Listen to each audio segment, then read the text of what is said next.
Hello everyone, welcome back to Nepal online school. स्वागत छ हजुरहरूलाई क्लास 9 को म्याथमेटिक्सको क्लासमा। हामी चाहिँ अहिले सर्कल्स पढिरहेको छौँ। सर्कल्समा चाहिँ मैले तपाईँहरूलाई योभन्दा अगाडिको सेसनहरूमा सर्कल्सको केही थ्योरमहरू पढाएँ, 4वटा जति, जसमा हामीले 2टा थ्योरम र तिनीहरूको कन्भर्सहरू पढ्यौँ। अनि त्यस पछाडि हामीले त्योसँग रिलेटेड अहिले एक्जाम्पलहरू सल्भ गरिरहेको छौँ। एक्जाम्पलमा मैले क्वेसन नम्बर 1 2 3 4 5 6 7सम्म सल्भ गराएँ। अब हामी 8 र 9 सल्भ गर्छौँ है। ल 8को क्वेसन हेर्नुहोस् त के भन्छ।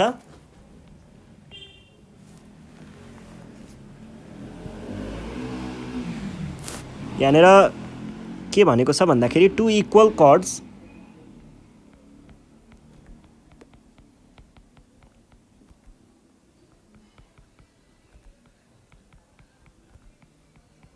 and CD of a circle with center O intersect outside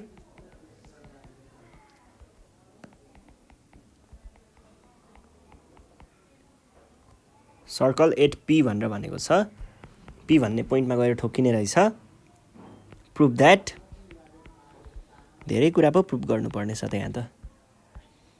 angle BPO is equals to angle DPO एउटा कुरा, angle BP is equals to DP अर्को कुरा, सरी एङ्गल होइन साइड हो, अनि AP is equals to CP अर्को कुरा है।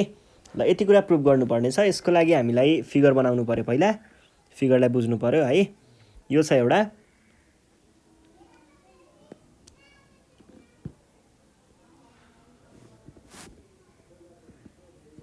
ल यो भयो है। यो एउटा सर्कल छ हामीसँग, 2टा इक्वल कर्ड्स AB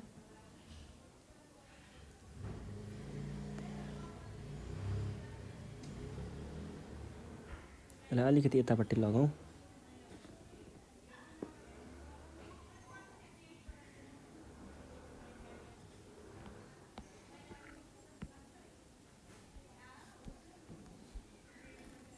इक्वल बनाउन खोज्दैछु, एकछिन वेट गर्नु होला।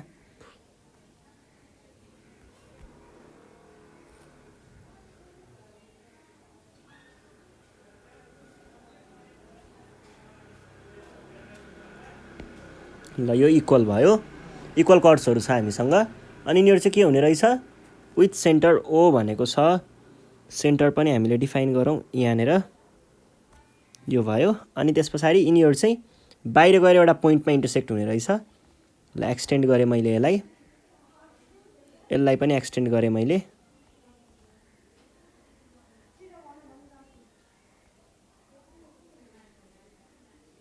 यो भयो है। अनि त्यस पछाडि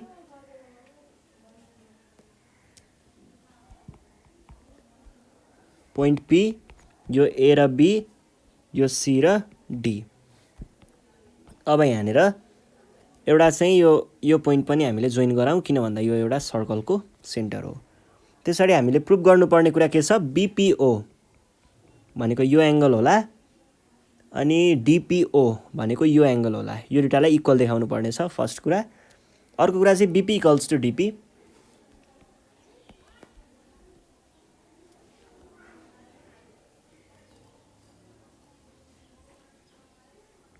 यो भयो, BP र DP लाई इक्वल देखाउनु पर्ने। र AP इक्वल्स टु CP भन्नुको अर्थ चाहिँ के भयो त, AP is equals to CP। यति कुरा प्रुभ गर्नुपर्ने छ।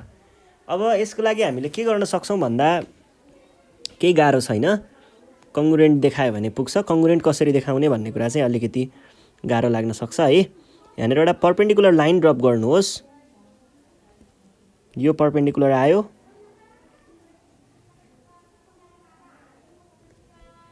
र यो पर्पेन्डिकुलर आयो, पर्पेन्डिकुलर है। अब यो पर्पेन्डिकुलर लाइनहरूमा हामीले 2टा ट्राइएङ्गलहरू देख्न सक्छौँ। एउटा यो वाला ट्राइएङ्गल छ हामीसँग माथिपट्टि,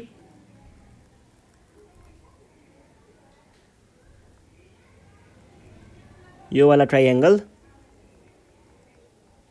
र अर्को तलपट्टि छ हामीसँग यो वाला ट्राइएङ्गल। दुईटा ट्राइएङ्गलहरू छ। यो दुईटा ट्राइएङ्गलहरूमा हामीले केही कुराहरू भेट्न सक्छौँ अहिले पछि गर्दै जाँदा है। अनि त्यसैबाट चाहिँ हामीले यिनीहरूलाई के देखाउन सकिन्छ त, यो भयो। यो दुईटाबाट चाहिँ हामीले सबैलाई करेस्पोन्डिङकै हिसाबले इक्वल देखाउन सकिन्छ। अब पहिला सुरुमा फर्स्ट कुरा चाहिँ हामीले कङ्ग्रुएन्ट देखाउनको लागि के गर्न सक्छौँ त्यो कुरा हेरौँ है। जस्तै यहाँनिर एङ्गल 90 डिग्री दुइटैमा छ, यो आर आयो होला हैन। अनि त्यसै गरी हाम्रो हाइपोटिनज पर्पेन्डिकुलरवाला यो 90 डिग्रीको अपोजिटमा भएको सधैँ हाइपोटिनज हुन्छ भने पछाडि हाम्रो हाइपोटिनज के छ, कमन साइड छ, एच पनि आयो।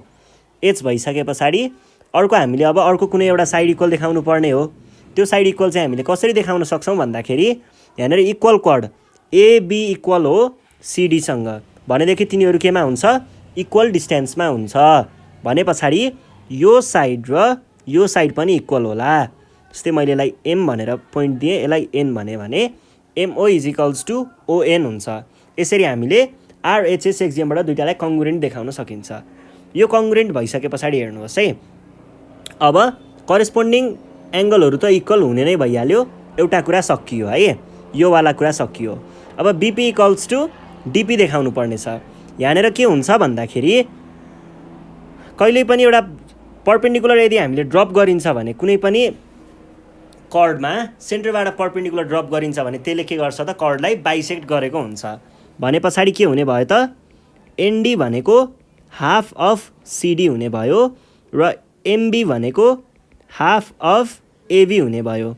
यस हिसाबबाट हामीले फेरि एबी र यो दुईटा त एउटै हो भने पछाडि एनडी इक्वल्स टु एमबी भनेर भन्न पाइयो नि।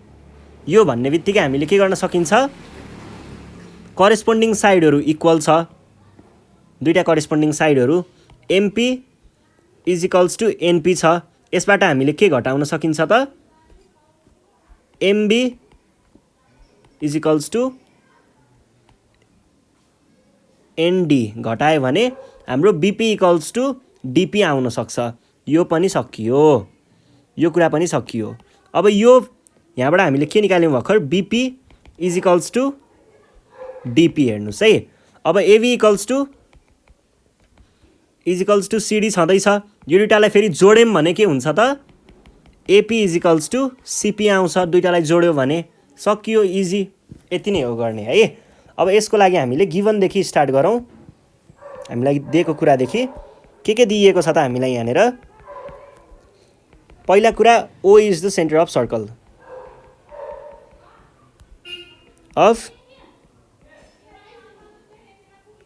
है।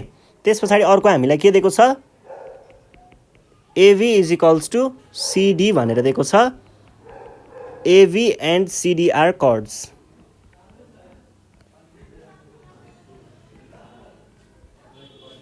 है। त्यस पछाडि अर्को कुरा चाहिँ के छ त, अर्को भनेको यहाँनिर ओपीलाई जोइन गर्नुपर्ने छ, किनकि हामीलाई एङ्गल ओमा भएको एङ्गल एउटा मेन्सन गरेको छ पीसँग रिलेटेड एङ्गल, त्यही भएर हामीले त्यो कुरालाई जोइन गर्नु पर्यो। यति भइसके पछाडि हामीले अब प्रुफमा के गर्न सकिएला, प्रुफ्समा हेर्नुहोस् है। प्रुफ्समा चाहिँ तपाईँहरूले अब दुईटा कलम भएको एउटा टेबल बनाउनु पर्छ। यो टेबल भयो,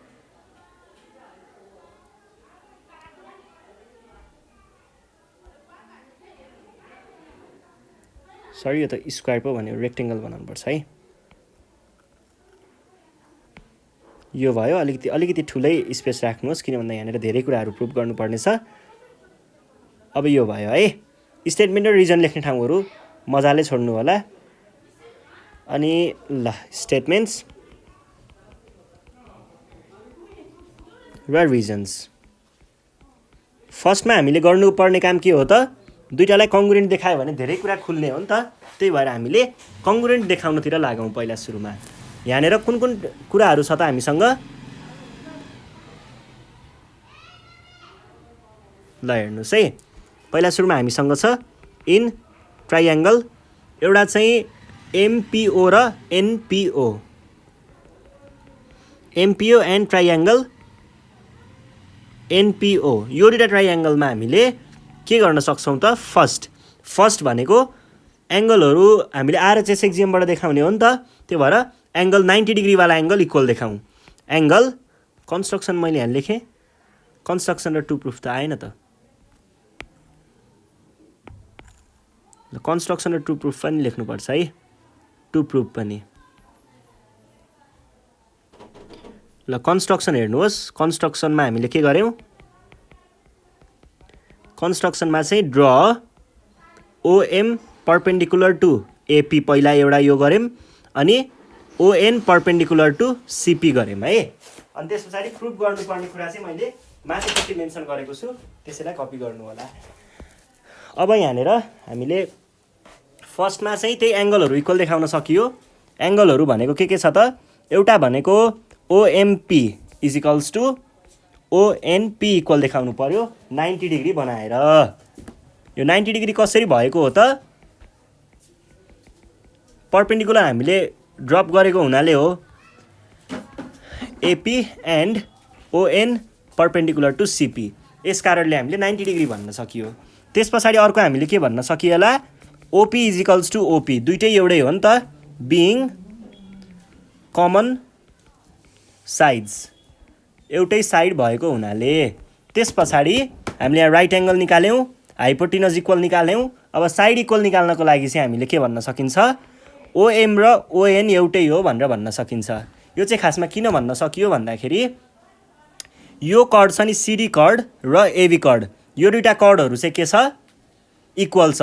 कर्डहरू यदि इक्वल भयो भने तिनीहरू इक्वल डिस्टेन्समा हुन्छ सेन्टरदेखि भनेर हामीले कहाँनिर पढेको हो त, थ्योरम नम्बर 3 मा पढेको है। भने पछाडि हामीले त्यहीको स्टेटमेन्ट लेख्दा पनि हुन्छ, अथवा हामीले यति मात्रै लेख्न पनि सक्छौँ, equal chords are equidistant from the centre. ल यति कुरा भइसके पछाडि हामीले अब यिनीहरूलाई कङ्ग्रुएन्ट भन्न सकिन्छ है। ट्राइएङ्गल एमपिओ इज कङ्ग्रुएन्ट टु ट्राइएङ्गल एनपिओ भन्न सकियो। यो चाहिँ कसरी भन्न सकियो त, by RHS axiom, right angle hypotenuse र साइडको एक्जियमबाट हामीले यिनीहरूलाई कङ्ग्रुएन्ट देखाउन सकियो। कङ्ग्रुएन्ट देखाइसके पछाडि फर्स्टको एउटा कुरालाई सकाइदिइहालौँ, यो एङ्गलहरू इक्वल देखाइदिइहालौँ है। ल के भन्न पाइयो त, angle MPO is equals to angle NPO भन्नुको अर्थ फेरि के पनि हो त, angle BPO is equals to angle DPO. यो चाहिँ कसरी भयो त, corresponding angles of congruent triangles, angles of congruent triangles है। ल यो भइसके पछाडि अब 4 नम्बरमा चाहिँ हामीले एमपीलाई र एनपीलाई इक्वल देखाउँ है, त्यो पनि करेस्पोन्डिङ साइड्स भएको हुनाले हो। MP is equals to NP किन भयो त, corresponding sides of congruent triangles है। ल यति भनिसके पछाडि एमपी अब के हुन्छ त, यहाँनिर यो एनडी र एमबी पनि इक्वल हुन्छ, त्यो कसरी हुन्छ भन्ने कुरा हेर्नुहोस् है। 5 नम्बरमा हामीले एबीलाई र सिडीलाई इक्वल देखाउँ, यो चाहिँ इक्वल कर्ड्स भनेको थियो गिभनमा, त्यही कुरालाई लेखिदिउँ बाई गिभन है।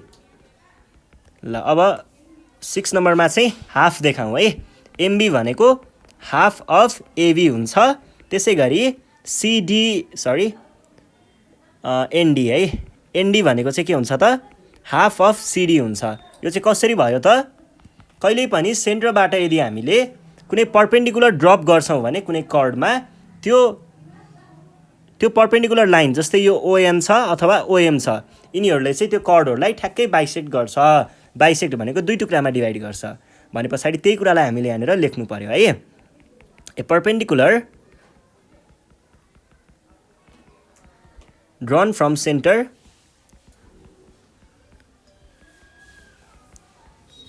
of circle to a chord bisects the chord। ल यो भइसके पछाडि हामीले यसबाट र यसबाट यी सबै कुराहरूलाई मिलाइयो भने के भन्न सकिन्छ त एमबी र एनडी इक्वल हुन्छ भनेर भन्न सकिन्छ। यो चाहिँ कहाँबाट लेख्न पाइएको हो फ्रम स्टेटमेन्ट 5 एन्ड स्टेटमेन्ट 6 दुईटा स्टेटमेन्टलाई जोड्यो भने यो कुरा हामीले लेख्न पाइन्छ। यो भइसके पछाडि अब हेर्नुहोस् है एमबी र एनडी चाहिँ इक्वल छ। पहिलो कुरा हामीले के देखायौँ एमपी र एनपीलाई इक्वल देखायौँ, त्यस पछाडि यो वाला भागलाई इक्वल देखायौँ। अब मैले यहाँ सब्ट्र्याक्सनको कुरा गरेको थिएँ नि यहाँ माथि अघि, त्यही कुरा हामीले यहाँनिर लगाउन सक्छौँ। के लेख्न पाइयो त MP minus MB is equals to NP minus ND. एमपीवाला कुरा हामीले यहाँ गरेको छौँ यसमा र एमबीवाला यहाँ भने पछाडि के लेख्न पाइयो सब्ट्र्याक्टिङ स्टेटमेन्ट 7 फ्रम स्टेटमेन्ट 4 घटाएर त्यो कुरा निकाल्न सक्छौँ है। त्यसो भइसके पछाडि हामीले के भन्न पाइयो बीपी इक्वल्स टु डीपी र सेकेन्ड कुरा पनि प्रुभ भयो। कहाँबाट भन्न पाइएको हो फ्रम स्टेटमेन्ट 8। यो कुरा प्रुभ भइसके पछाडि अब 10 नम्बरमा हेर्नुहोस् त 10 नम्बरमा त्यही जोड्ने कुरा हो। बीपीलाई र एबीलाई जोड्यो भने के आउँछ एपी आउँछ र डीपीलाई र सीडीलाई जोड्यो भने के आउँछ सीपी आउँछ। त्यो चाहिँ हामीले के जोड्दाखेरि आउँछ एडिङ स्टेटमेन्ट 5 एन्ड स्टेटमेन्ट 9 भनेर भन्न सकिन्छ है। त्यस पछाडि 11 नम्बरमा अब फाइनल्ली हामीले AP is equals to CP भनेर लेख्न पाइयो। कसरी होल पार्ट एक्जियमबाट भनेको जोड्ने दुईटा टुक्राहरूलाई जोड्यो भने त्यसको होल पार्ट हुन्छ भन्ने कुराहरू थियो नि, त्यो हामीले होल पार्ट एक्जियम अगाडि नै पढिसकेको छौँ, तपाईँहरूले बुझिहाल्नुहुन्छ है। जस्तै यसले के भन्छ भन्दाखेरि यो एउटा भयो यो एउटा भयो। ल हेर्नुहोस् है एउटा पहिला सुरुमा यो एउटा पर्फेक्ट लाइन भयो यहाँ एबी र सी छ भनेदेखि एबी भन्ने टुक्रा र बिसी भन्ने टुक्रालाई जोड्यौँ भने फुल लाइन एबी आउँछ भनेर भन्थ्यो। त्यो कुरा पनि हामीले यहाँ देखायौँ र यदि यो प्रुभ भएको हो भने प्रुभ भनेर लेख्न सक्नुहुन्छ है। ल यो कुरा सकियो। यो भइसके पछाडि आज हामी यति नै गर्छौँ। योभन्दा नेक्स्ट सेसनमा चाहिँ म तपाईँहरूलाई एक्सर्साइजतिर लग्नेछु, एक्सर्साइजको प्रब्लमहरू सल्भ गरौँला। त्यसको लागि रेडी भएर बस्नु होला भन्दै आजको सेसनबाट चाहिँ नेपाल अनलाइन स्कुल बिदा माग्न चाहन्छ। Thank you.